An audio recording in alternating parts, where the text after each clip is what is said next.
যে আমাদের সকলের শ্রদ্ধেয় মুরব্বী জনাব ব্যারিস্টার আব্দুর রাজ্জাক ভাই গতকালকে উনি বিকাল 4:30টায় ইন্তেকাল করেছেন। ইন্না লিল্লাহি ওয়া ইন্না ইলাইহি রাজিউন।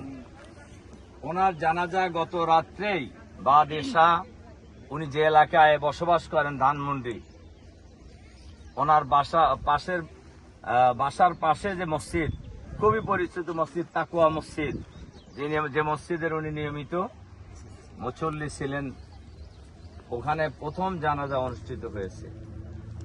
ওনার আজকে তৃতীয় জানাজা বাইতুল মোকাররমে বাদ জোহর অনুষ্ঠিত হবে ইনশাআল্লাহ। আমার ধারণা দেশে বিদেশে অনেক জায়গায় ওনার গায়েবানা জানাজা অনুষ্ঠিত হবে, অনেক জায়গায় হয়েছে, অত সামনে হচ্ছে, হবে ইনশাআল্লাহ। তার কারণ বলা যায় ইসলামী আন্দোলন যত দেশে আছেন সব দেশের সাথেই ওনার কম বেশি পরিচয় ছিল আলহামদুলিল্লাহ। বিশেষ করে এক সময়ে আমরা এখন যে রকম সারা দুনিয়ায় ইসলামী আন্দোলনের ভাই বোনেরা যেখানেই আছে ভাগ করে করে তদারক করা হয়, রাজ্জাক ভাইও এক সময় এই সমস্ত তদারক যারা করতেন তাদের একজন ছিলেন, আর এক সময় উনি জাপানেরও তত্ত্বাবধায়ক ছিলেন। এরপরে বিশেষ করে উনি এই উপমহাদেশের অন্যতম প্রধান ব্যারিস্টার, যার কারণে একদিকে ব্যারিস্টার, অপরদিকে জামাত ইসলামের সহকারী সেক্রেটারি জেনারেল হওয়ার কারণেই ওনার পরিচিতি বলা যায় দুনিয়ার অনেক দেশের মুসলমানদের সাথেই আছে, শুধু আমাদের ভাই বোনদের সাথে নয়, মুসলমানদের সাথেও আছে। উনি আমাদেরকে রেখে আল্লাহ তাআলার ডাকে সাড়া দিয়ে আল্লাহর কাছে চলে গিয়েছেন। আমরা আল্লাহ তাআলার কাছে দোয়া করব, আল্লাহ তাআলা যেন তার জীবনের সকল গুনাহখাতা মাফ করে দেন। আল্লাহ তাআলা যেন তার নেক আমলগুলিকে কবুল করে নেন। আল্লাহ তাআলা যেন তার কবরকে নূর দিয়ে ভরে দেন। আল্লাহ তাআলা যেন তাকে জান্নাতে সর্বোচ্চ মর্যাদা জান্নাতুল ফেরদাউস দান করেন। আমিন।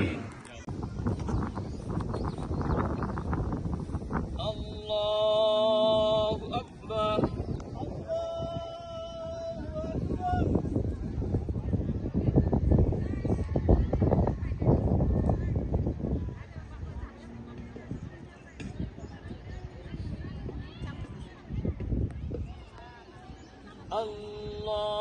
আল্লাহু আকবার।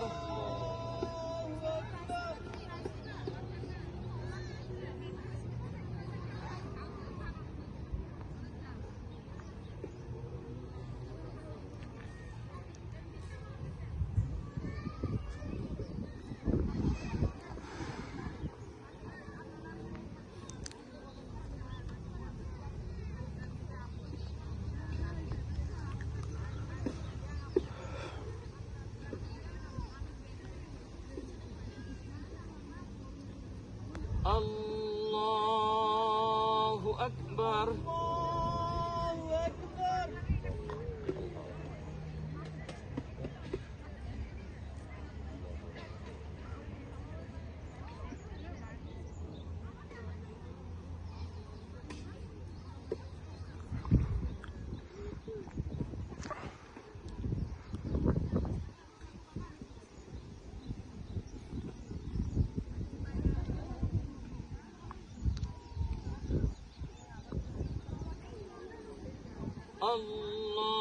আল্লাহু আকবার। আসসালামু আলাইকুম ওয়া রাহমাতুল্লাহ। আসসালামু আলাইকুম ওয়া রাহমাতুল্লাহ।